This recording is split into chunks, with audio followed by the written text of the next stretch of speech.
But along with legislation, we need education and awareness to build resilience and resistance in young people to the harms of online toxic content. This webinar is one such example and speaks directly to Culture Reframe's mission, which is to stop the emotional, behavioural, and sexual harms of pornography and hypersexualisation on children and youth. Through our robust courses and other resources for parents, medical and legal experts, and educators, we help ensure kids develop healthy, respectful, and egalitarian relationships that will sustain them through the life cycle. You can find the courses on our website, culturereframed.org. We invite you also to take a close look at our website, which is chock full of resources, videos, as well as an academic library. Culture Reframed, I'm happy to say, celebrates its 10th anniversary this year. And we're proud to say that our work has national and international reach and has been instrumental in shifting the narrative on porn to one that foregrounds the harms done to boys and to girls. We hope that you will join us as we embark on our next 10 years. All our programs and resources are free because we want all people, irrespective of income, to have access to our work. As a non-profit, we rely on donations, however, small or large, and we wouldn't be celebrating our 10th year if it wasn't for the generosity of our supporters. So thank you. I'm now going to hand over to Dr. Mandy Sanchez, who is our Culture Reframe's esteemed program director, and she's going to introduce our speakers and moderate the panel. So over to you, Mandy. Thank you so much, Gail, and thank you so much for joining us. I am honored to introduce both of our panelists today. First, we have Adrienne Principe. She is a certified child and teen coach and the founder of Turning Life On, a movement dedicated to transforming societal norms around smart devices, social media, and technology use. She is a founding member of the Children's Screen Time Action Network Screens in Schools Working Group and speaks regularly with parent groups, school staff, and legislators about the necessity of keeping tech in check. Next, Julia Storm is a digital wellness educator and screen time coach and the founder of Reconnect, a whole child and whole family approach to supporting parents while preparing kids for life in the digital age. With a history of working in the film and television industry, Julia is a teaching partner with Common Sense Media's Common Sense Schools program and Sleepy Planet Parenting. Thank you so much, Julia and Adrienne, for joining us Thank you for today. having us. Yes, absolutely. Okay, so we're going to get started. This question is really for both of you. So whoever would like to start, feel free. So we know through the research that excessive use of digital devices and the content our kiddos are engaging with can have some harmful effects on their health and well-being. Can we start by discussing some of the most pressing concerns that you are seeing? Sure, I can start. Yeah. Okay. I think that I would say I have three main concerns. The first one is the flood of dopamine, right? So this sort of constant influx of highly stimulating content, especially short form content, which is what most kids are watching, increases our dopamine. And to have that happening hour after hour after hour means that kids are living in this heightened state of dopamine. And the result of that is that everything else becomes a bit less interesting. It's harder to engage. There's lack of motivation. So that's one of my big concerns. Another one is really just information overload. You know, there's so much information, and dopamine aside, it's a lot to take on. You know, what are people doing? Who am I comparing myself to? What's happening across the world in every tiny village, everywhere? It's so much. And I think that really contributes to a general sense of anxiety. And then lastly, I think my concern is, what are kids displacing by spending all that time on the devices? So they may be doing some things that are really productive and useful and additive for their lives, but a lot of what they're doing is passive. And the time spent there means time not spent doing something else. Yeah, I would totally agree with what Julie is saying, and to kind of piggyback on what she's what she's talking about with the dopamine. So I think really the root of all the problems with technology is the addictive nature of it, and that points back to the dopamine. There was a recent JAMA published study that showed children most at risk for developing suicidal behavior were those that told researchers that their technology had become addictive. And that's because of that dopamine. Um, and so this is why it's so difficult for parents to manage their children's technology use, and obviously why kids can't really manage their own with their underdeveloped frontal lobes. It's just really hard to resist that addictive nature. Mm-hmm. And that's why, to Gail's point, we need to start holding big tech more responsible for what they're doing and supporting and advocating for more legislation. I think there's other pressing issues depending on the age of children and the content they're engaging with.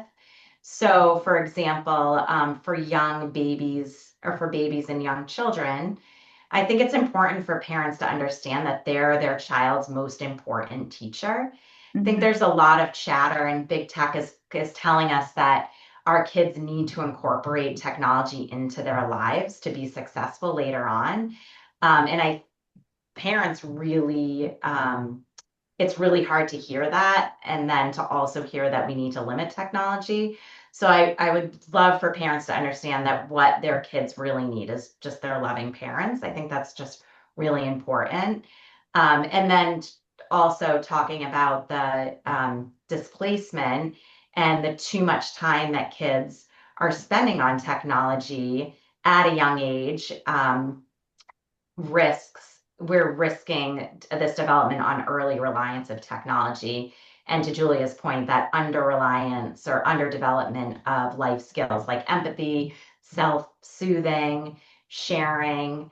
Many teachers are telling us that kids are entering preschool and kindergarten and they're able to read, but they aren't able to get along in the classroom because they're not developing those skills.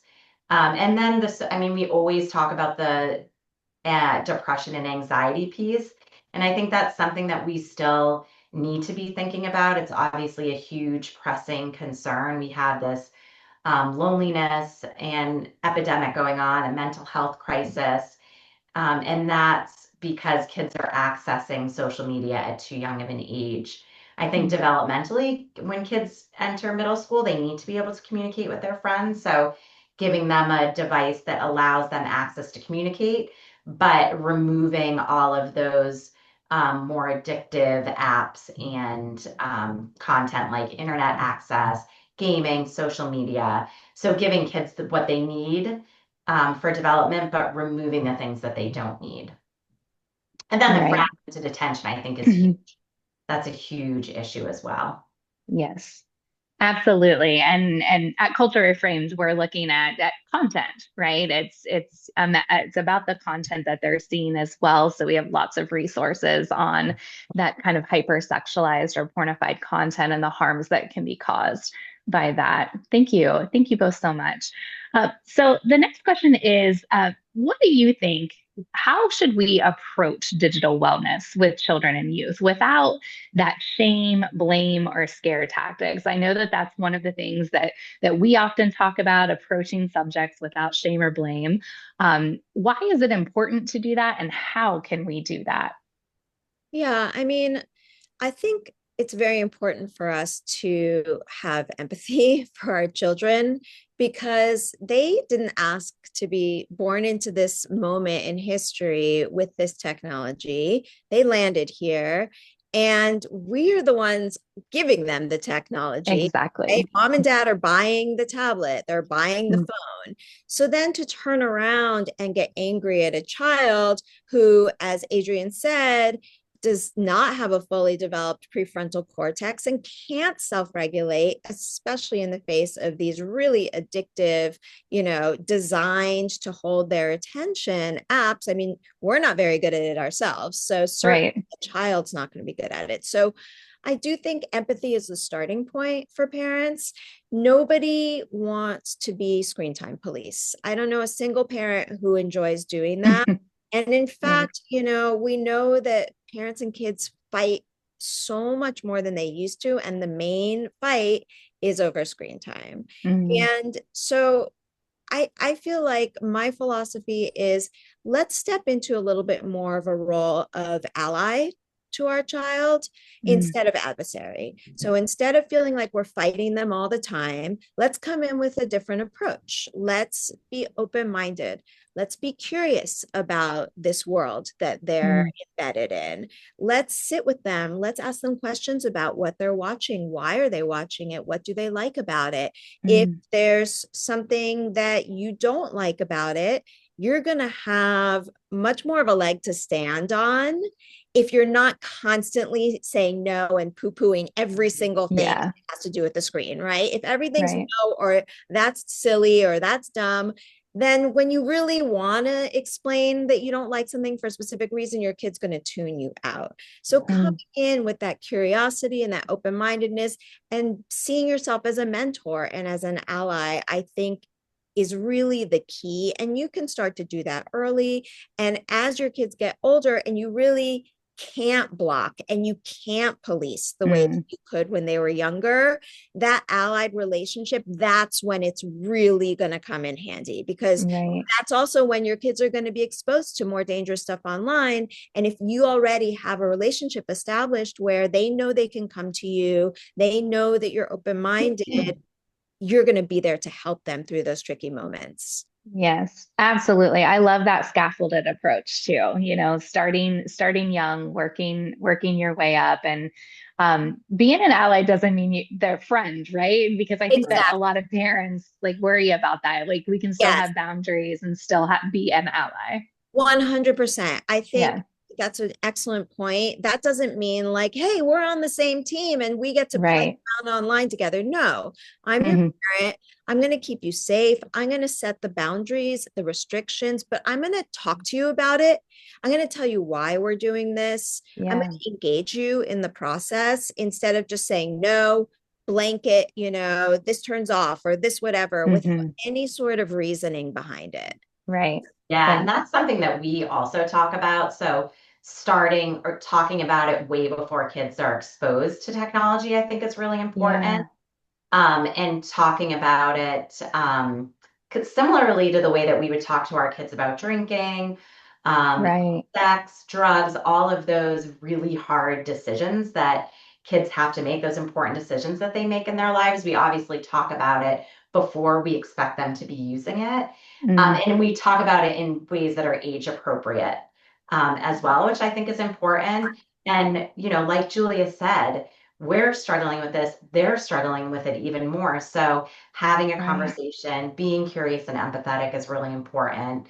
One thing that we really talk about with our organization, Turning Life On, is coming at it from a values-based parenting perspective. Yeah. So that means like talking about technology without talking about technology. And when Mm, you approach parenting from a value-based perspective, then you're not only just preparing kids for the online worlds, but you're preparing them for the world in general. right. So it's getting clear about what matters to you most, living your values out loud, and teaching Mm, them to your kids. And some of the things we talk about is like cultivating inner resources, and talking about that displacement of time. I mean, time is our kids, and time and attention is our kids' most valuable asset if we think right. about that. So how we spend our time dictates how kids grow up and how we as adults are successful in the world. So if our kids trade time practicing a sport or practicing piano or reading for screen time, then they're losing out on all the benefits. So really cultivating those kind of inner resources, embracing Mm. boredom, establishing Oh, really specific tech-free times, and then strengthening moral reasoning. That's another thing we talk about. So kids, as we said before, kids don't just need boundaries, they also need reasons. So mm, naming the values and saying, in our family, or one thing that we've really adopted in our family is this people come first value. So when people are present, we're not on our phones. I mean, my kids yeah. are 12 to 18, so we're in that space where they are more in control. Hmm. So being able to focus on the moral reasoning that we've kind of raised them on. Also, deepening human connections is another thing we talk about, like creating safe, expressive offline environments where children can express their free self without judgment, prioritizing distraction-free family time, embracing productive discomfort. So I think there's this feeling that our kids have to be entertained all the time, and that they can't be bored, or they can't misbehave at a restaurant. We've gotten away from those productive discomforts where kids are really in those moments.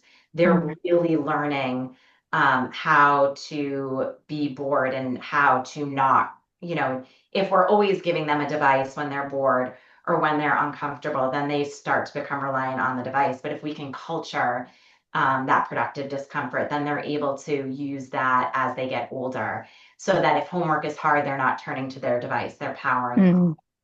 And then, of course, as Julia said, we handed them these devices. So I think it's on us as parents to also model fully human living. So demonstrating how we're struggling with our devices. And that's something I talk to my kids about too. I'll say, I do sports casting where I'll say, oh, I need to, answer this text so I can figure out who's picking you guys up from practice. Or I'll say like, oh my God, I just got totally distracted by my device while I'm driving. Can you hold my device and turn it off? So I think that's really important too. So kind of like those 5 things we really focus on when it comes to the value-based parenting. Yes, I love that. And it's so important. And I love what you said about boredom. I hear that a lot when we're talking to parents groups. Well, they're so bored, or and then also this feeling of being left out, right? Yes. I don't want my kiddo to feel left out, especially when handing them their first smart device. So that would be something that I would also throw in there. But I also wanted to mention that if the audience has any questions, there's a Q&A box. So please feel free as we're going through to put your questions in the Q&A for Adrienne and Julia, and we'll have time at the end to get to those. I just wanted to also add something to Adrienne's excellent points, which is she mentioned, the values and also valuing your attention and your time. And I think another really critical piece is, kids need to also understand the value of their attention and their time to these companies, because it is what they're trading in, right? And so kids are smart. You can talk to them about how these companies work, about how the sausage is made. Once they understand some of the tricks that are going on, when I do assemblies, even young kids in elementary school, I tell them about notifications and what notifications are, and how you're essentially just like a puppet on a string, with a notification pulling you back. And I see the little like light bulb go on for them. And if you're talking to teenagers or middle schoolers who do not want to be manipulated, and they definitely don't want to be manipulated by adults, and to explain to them, it's also sort of magical, right? To all of a sudden understand like, oh, the dot is red specifically to grab my attention. Oh, the pull down to scroll is just like a slot machine, that wheel. These are things that you can start to make obvious to your kids. And I often tell parents, for media literacy, like take your kid to the grocery store with you and walk down the cereal aisle. And ask them which cereal box looks most appealing to them. And guaranteed they're going to go grab, Fruit Loops or whatever. And then you grab the one that's most appealing to you, which is going to be like brown with a piece of meat on it, probably. And you say, why do you think you liked that one? Oh, it's so colorful. And I love, this guy, and it looks yummy. It looks like candy, whatever, right? All these things. And you go, yeah. And why do you think mom liked this one? Right. And you start to talk about it, and you go, well, someone made the choice to make that box, primary colors. And so by I live in LA, so we drive by billboards all the time. So it's like we have media literacy lessons in our face constantly. But use those moments. You have Mhm. those open conversations, and they don't have to be specifically about screen time to get kids Mm, understanding how media works on us. I right. think that's the challenge. Yeah. Oh, sorry. I No, think yeah, go that's the challenge is that, and that's why we go at this from that values-based parenting approach, is because ahead. our digital culture is teaching our kids a completely different set of values. So they're promoting presentation over authenticity or popularity over depth with, as Julie is talking about, all those manipulative features that are in social media with, how Mhm. many friends can you get? How many likes can you get?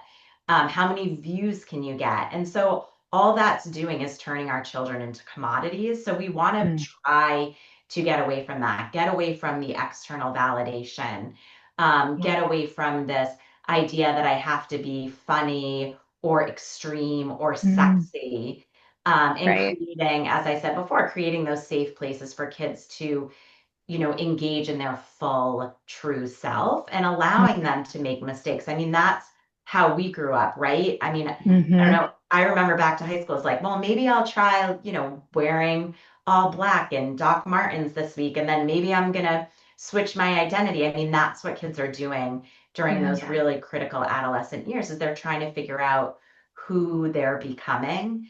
Mhm. And our influence, our own a parent's influence on their children is what really matters the most. So if we can just repeat those like value rich real world experiences for our kids, then they start to internalize it versus internalizing what they're seeing online.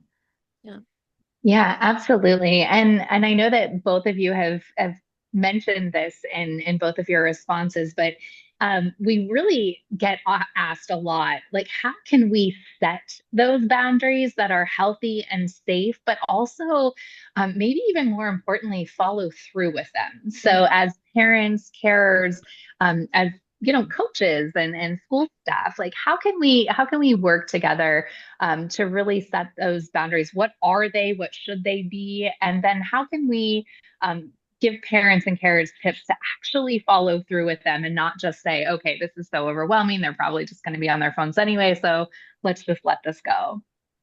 Yeah, I mean, I'm not going to say it's easy. And I think that one thing that I always remind parents is every child's brain is different. So, Mm, and this if you have more than one kid, right? It's like right. the way one child is going to react to your rules or to media itself is going to be totally different than the way another child reacts to it. And we really do have to take that into account, right? Mhm. So, I just say that because sometimes parents feel like, well, if I have this set of rules, it should just work for everybody, and Right. that's kind of not true in any department of parenting, and it's also not always going to be true when it comes to screen time.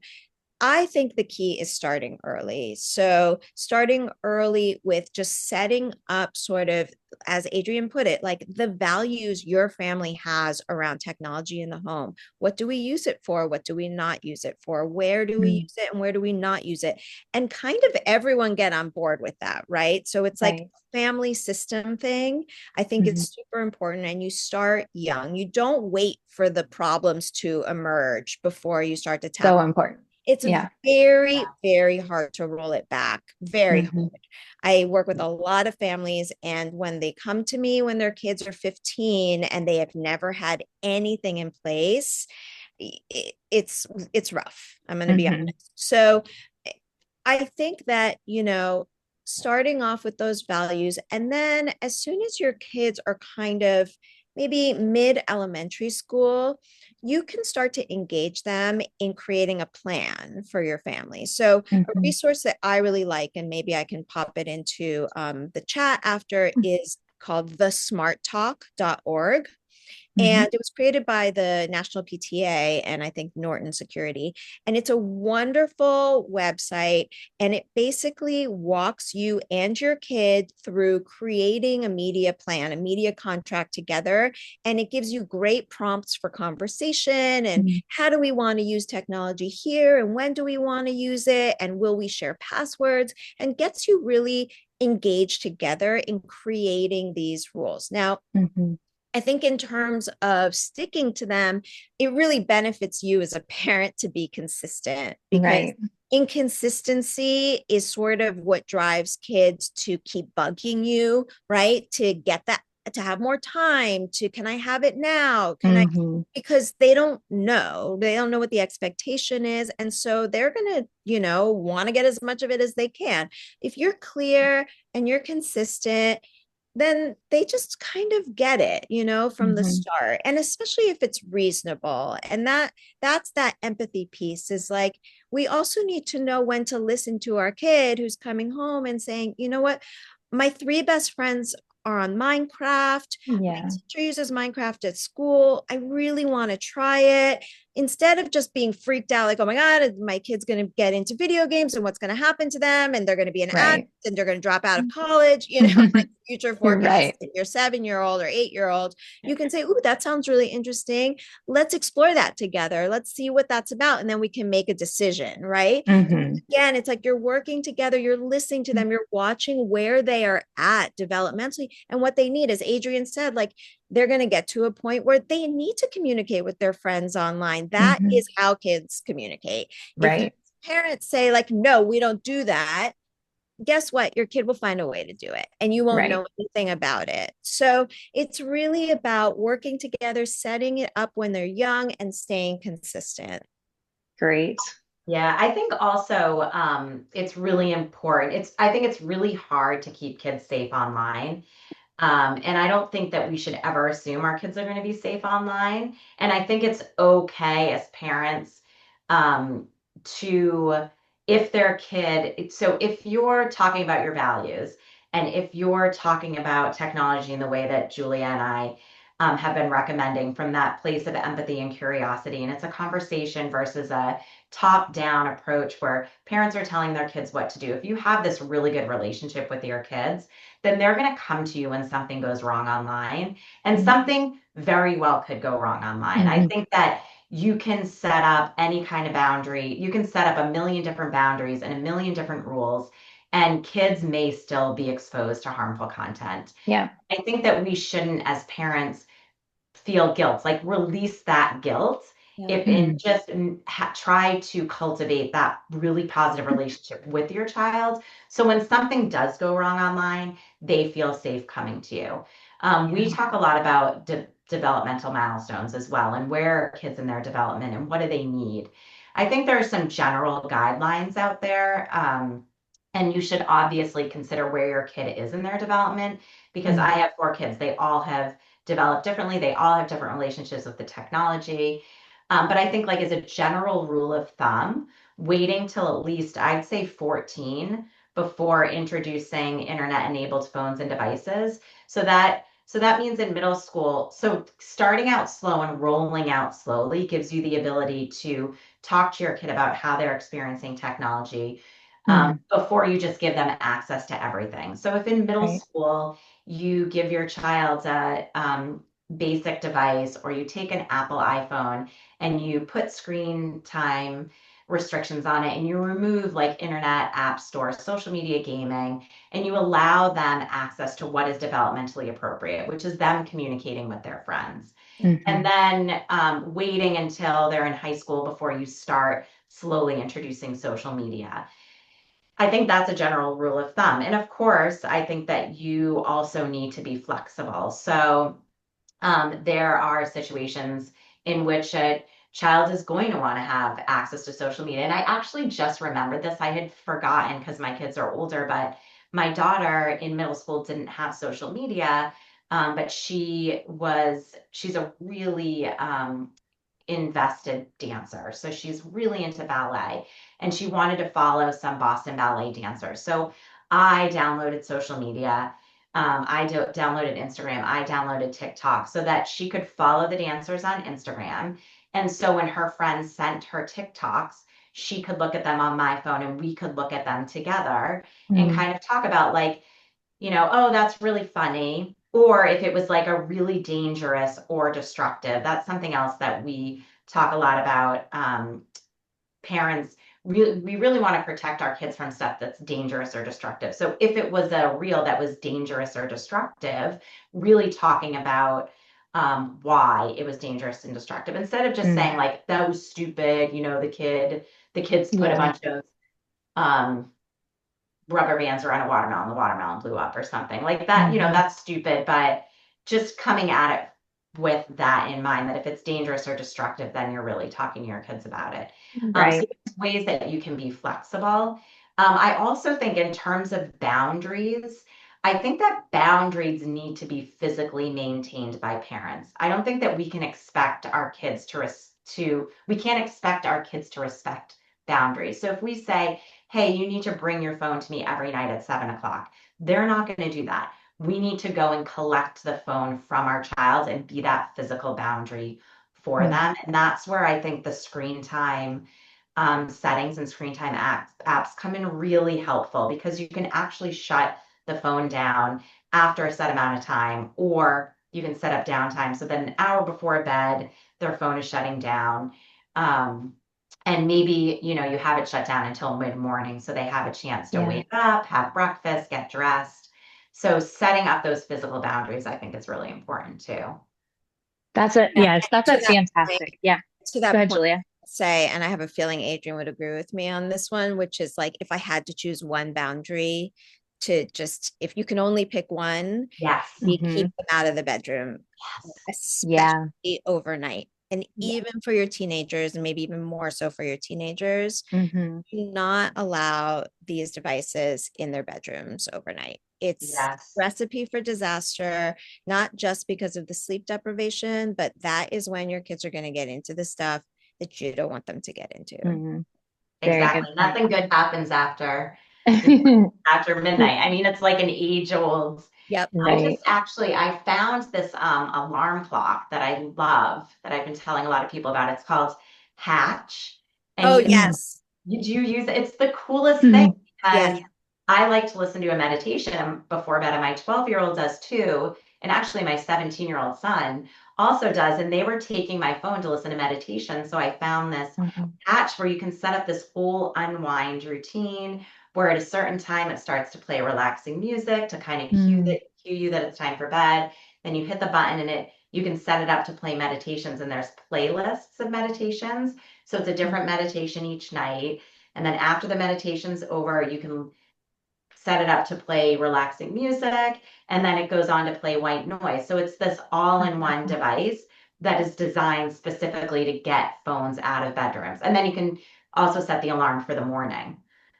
That's fantastic. Yeah, we'll make sure that we put all of these resources and suggestions in the follow-up email. So the social media mobile phone contract, Culture Reframed, also has one, and I know that you two share one too.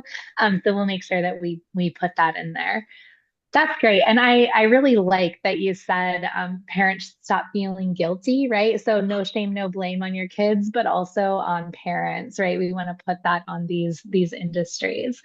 So, in talking about a balanced approach, Julia, how can parents and carers and families take a more balanced approach to manage tech and screens with young people?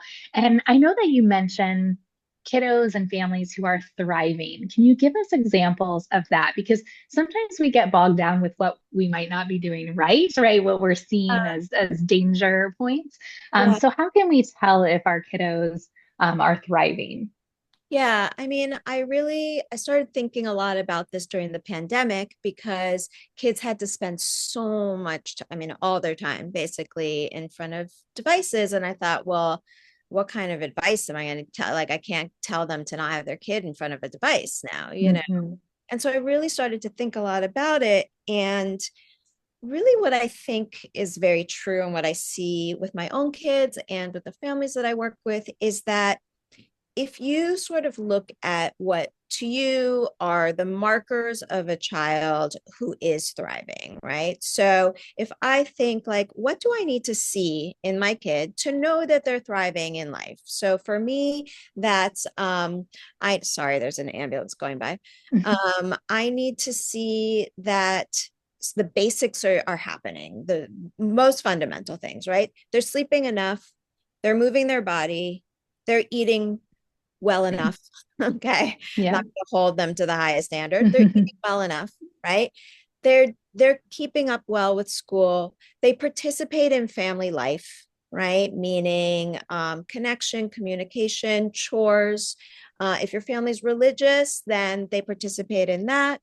They have strong real world friendships, not just online relationships, right? And they have some kind of an interest, a hobby, a something, at least one thing that they enjoy doing with themselves, right? So if I see all of those things happening in a child, and they also have a whole life happening online, right? I'm a lot less worried, Right. because this kid's doing okay. And this is the world we're growing up in. So I may wish that it looked different, and I may wish that, the screens were not a part of their life at all, but they are. And I'm a realist, right? So if I see, you know what, this kid's not sleeping enough, this kid has more relationships online than offline. I don't see that they know what to do with themselves when they're not online, right? Don't move their body at all. Now I'm like, this feels imbalanced, right? And now I look at the screen time and I go, what are they doing on there? And is that taking up their time, their attention? Is that sapping their motivation, right? And that's you can kind of assess, how balanced is my child? And I think the other piece is, what are they doing on their device? Because from our perspective, we just see the kid on the couch like this, right? Just like they look at us when they're little and they see us like this. Yeah. But I'm not scrolling Instagram, the whole time. I'm responding to emails. I'm texting with a friend. I'm figuring out their doctor's appointment. I'm doing a million things on here and on my computer. And actually, same with them, right? Especially as they get older, they're doing some stuff that is what I call junk food of the internet, right? Junk food media. And maybe they're doing more of that because they're kids, just like they're attracted to junk food. But they're also doing their homework, and they're also talking with friends a lot of the time. And they're also learning and researching and doing all these things. And so a piece of that balance is, what are you doing on there, right? So that's really what I'm looking at, is like, do I see the markers of a thriving child? And also, what are they doing on that device? That's fantastic. Thank you so much for that. Also, Adrienne, we appreciate this kind of macro look as well, like bringing in whole communities. I know that we focus a lot on individual kiddos and their families, but why must it be a conversation in the community? And how can we really create this culture of change when it comes to digital well-being and wellness in our communities? Yeah, so my organization, Turning Life On, we're really a coalition of partners, community leaders, advocates, and parents. So what we're trying to do is bring together a lot of different people to take on this issue so that we can change those societal norms. So from an organizational level, we're working with a lot of different state coalitions, national legislative efforts, and state legislative efforts within Massachusetts. In fact, today the Senate in Massachusetts is voting on a phone-free schools bill. So we've been working a lot on that lately. So at the organizational level, we're working on that.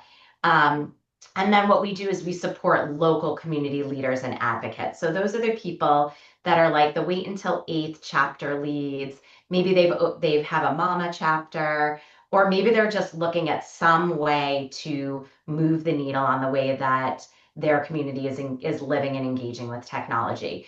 And the way that we support those people is through giving them playbooks, campaigns, resources on how to do something in their community. So if suppose they want to hold an event and they want to bring in a speaker, then we'll give them the tools that they need to do that. Or suppose they want to petition. We had a lot of this over the past years, petitioning their local school board or school committee to adopt a stronger device policy within the school. So we give them the tools and resources that they need to do that. So we have template letters, we have petitions that they can send out to get parent signatures on.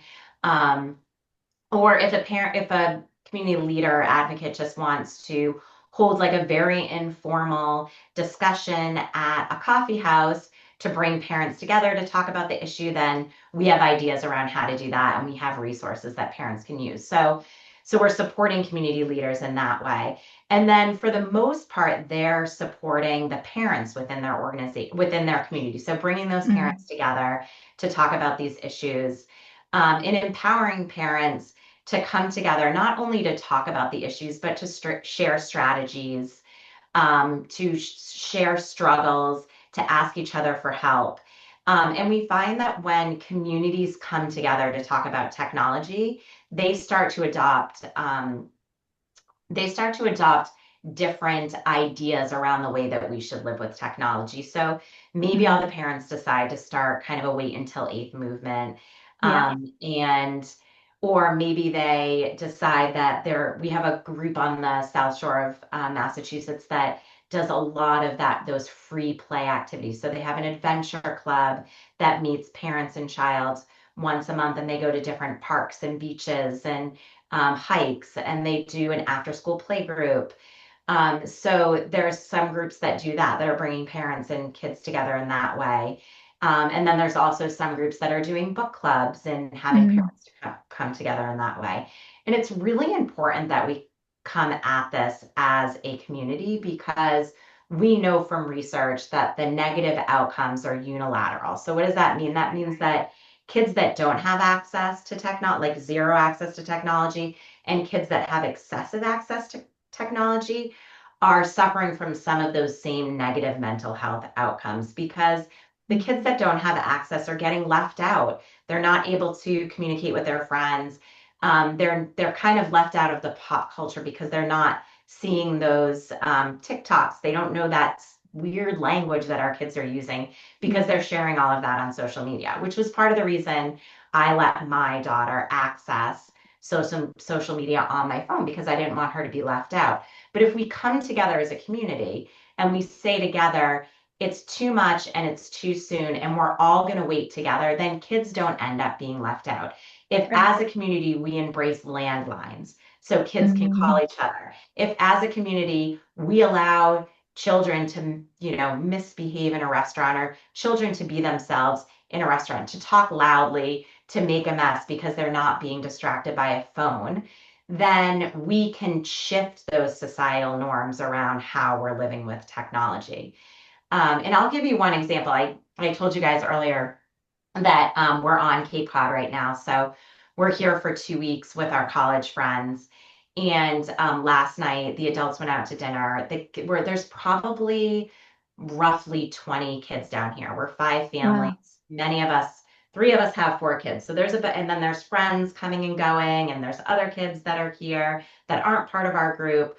And we came home last night from an adult dinner, and I got out of the car and the fire alarm is going off in my house, and I ran quickly inside, and the kids were making quesadillas. And it was fine. Everybody was fine. They're all like teenagers. But the kitchen was a disaster, as you can imagine. It was like so messy. There was pasta being made and quesadillas, and everybody was eating. My son was cutting up a watermelon. The rind was literally spread out all over the kitchen counter.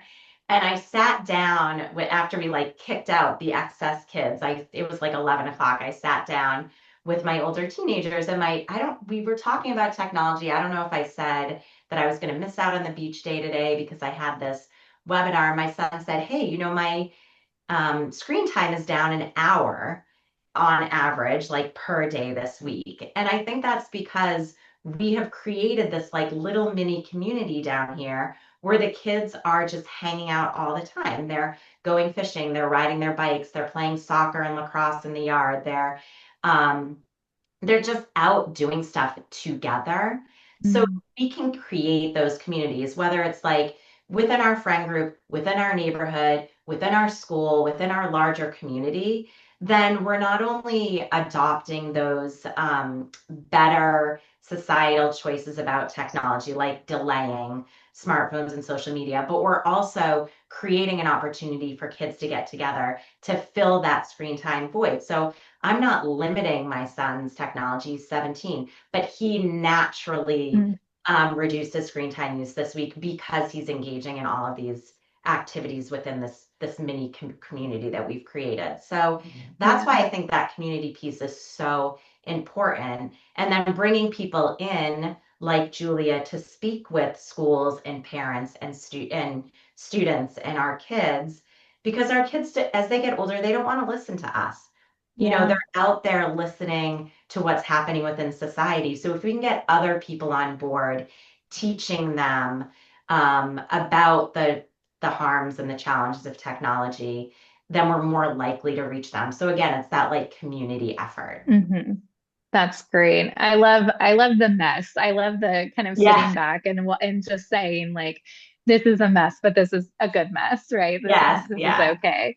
That's fantastic. So as we conclude, we have about 10 more minutes for Q&A, but I want to get your 3 best tips for this end of summer screen time and keeping tech in check. So if you were to give us all 3 of your best tips for parents, caregivers, communities, whoever you want to involve in that for this kind of as we wrap up the end of summer going into school year to keep tech in check. Sure. I mean, summer is a can of worms for a lot of families. Some families are very lucky and they can afford to send kids away to camps, whether it's sleepaway camp or even a day camp. And in that case, you know, your kid has spent the whole day outside and with other kids and playing and running. And so when they come home and they want to poop out and watch TV or whatever, you feel okay about it, right? Because that's what you would want to do. I think the issue is more when we have kids who are kind of just like around the house and not doing very much with themselves. And I actually had one of each this summer. So I had one kid who was like very booked up with camps, and he's my very active kid. And I have another kid who's really more of like an indoor kind of cozy home guy. And so that's a challenge, you know. And the deal I made with him, and this is what I would recommend, especially if you have older kids who are like, I don't want to go to camp, or I don't, you know, or maybe they're still too young to get a job, right? Is like, okay, with my son, Leo, I said, all right, time to come up with Camp Leo. What does Camp Leo look like? And I said, Camp Leo needs to include some exercise. It needs to include your summer reading. And, you know, and then it needs to include like 3 other fun things that you're going to enjoy doing at home. Now, in between those things, yeah, you can pick up your phone and whatever, that's fine.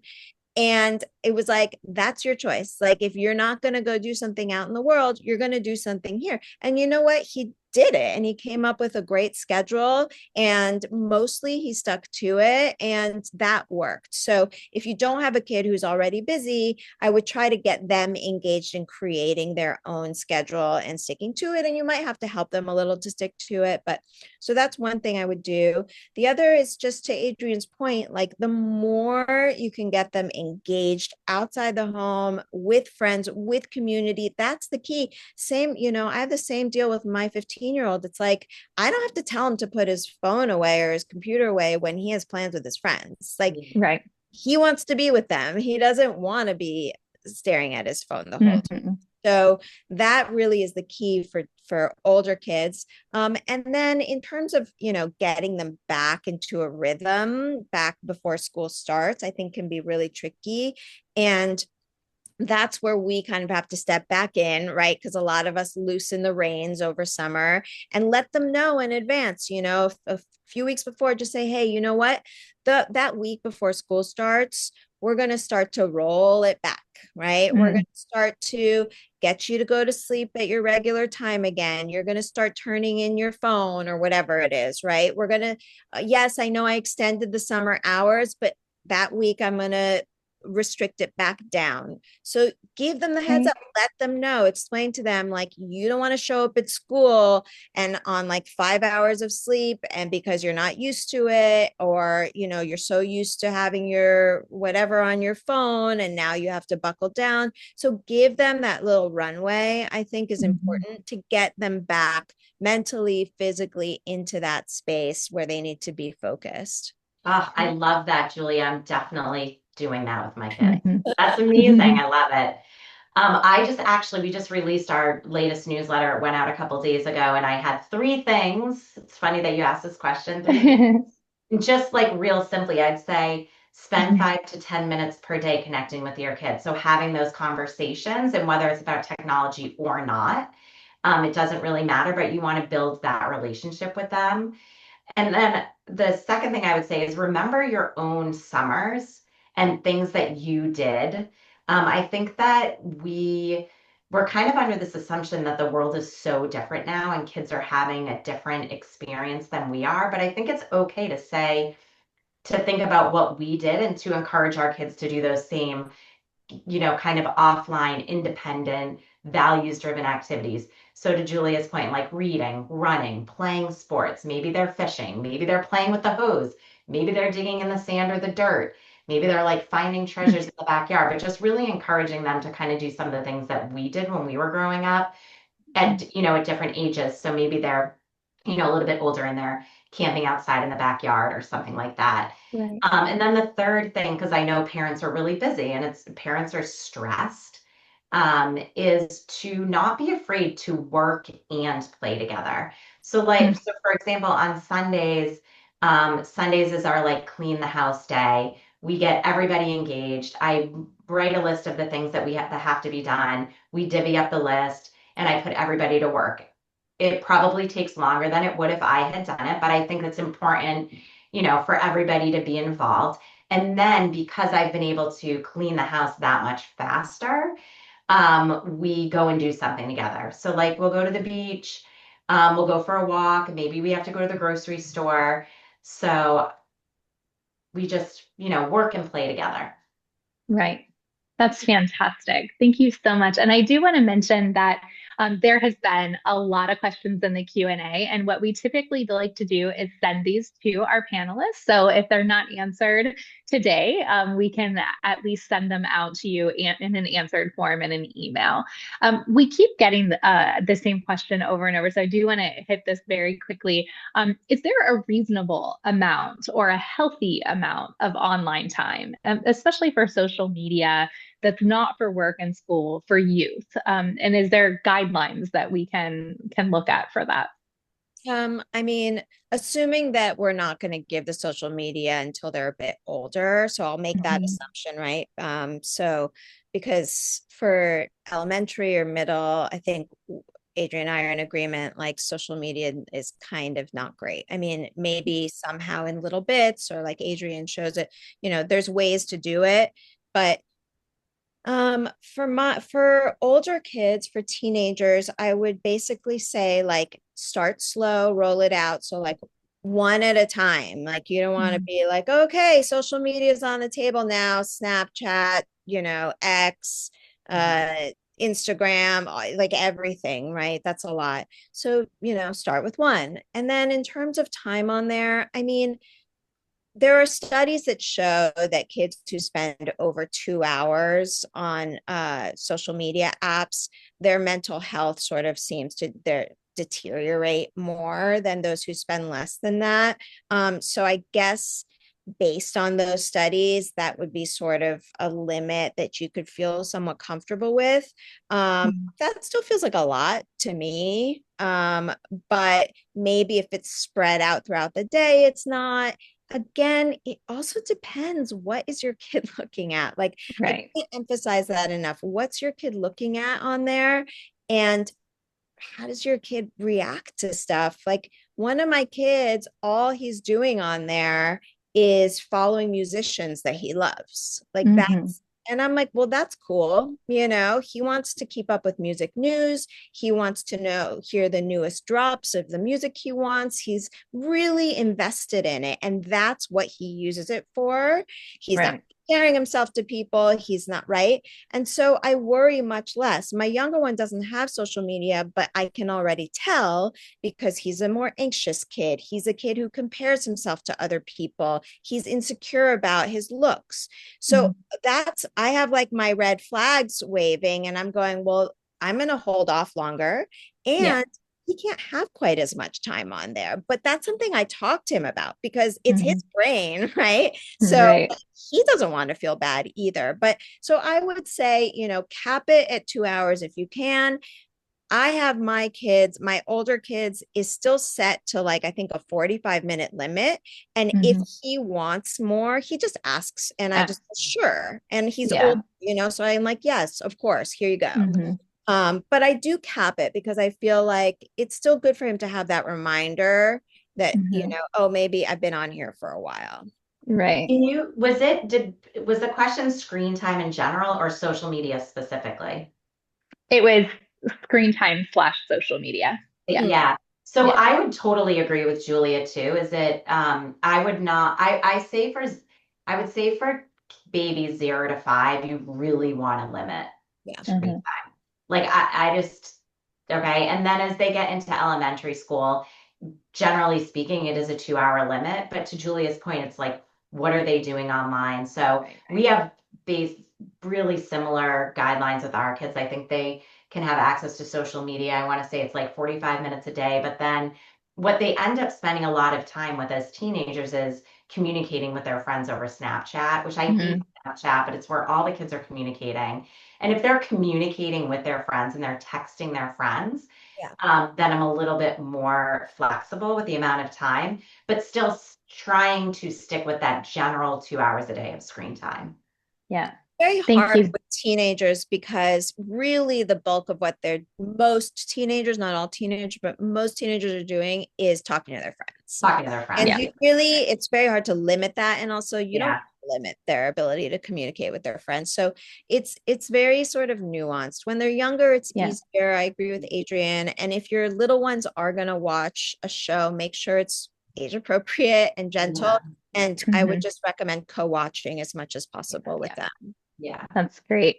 There are a ton of really great questions, and we are going to send those to Adrienne and Julia to hopefully answer for us so that we can send them in our follow-up email along with the link to this recorded webinar. But I'm going to hand it over to Gail to end us today. And thank you, Adrienne and Julia, so much. Well, thank you very much, everyone. Thank you, Mandy, as well, for doing such a great job moderating. So I think we really touched on some crucial issues today. And, as we said, parents are always at the front line and caregivers. But I also want us, as you were, to be mindful of the fact that there needs to be public policy on this and legislation. It is not fair to dump it on parents to do this. And, we've got regulation of the alcohol industry, the tobacco industry, all those other industries that we say, and that is really a judgment as a society that we all have a collective interest in the well-being of your child, my child, everybody's child. And so, as I said in my opening, we are beginning to see a more serious discussion about this. And other countries are introducing screen acts, which are really about bringing online safety. We get pushback from all the corporations. It must be clear. England's new act on screen time and age verification came into being last week. And there's already a petition that's going around with 500,000 people asking to repeal it. Now, I believe this is not an organic petition by any means. I believe this is developed by the industry and all the lobbying. So I think we have to be on this as adults who take care for the well-being of children and understand this is not a world that any of us grew up in. It is not a world that any of us can imagine growing up in. And our kids are really the best guides to let us know what this world is, as well as, of course, empirical research on what we're doing. So, having said that, thank you very much. I hope everybody out there will join us for our next webinar. We will be sending out details about that. And everyone have a good afternoon, evening.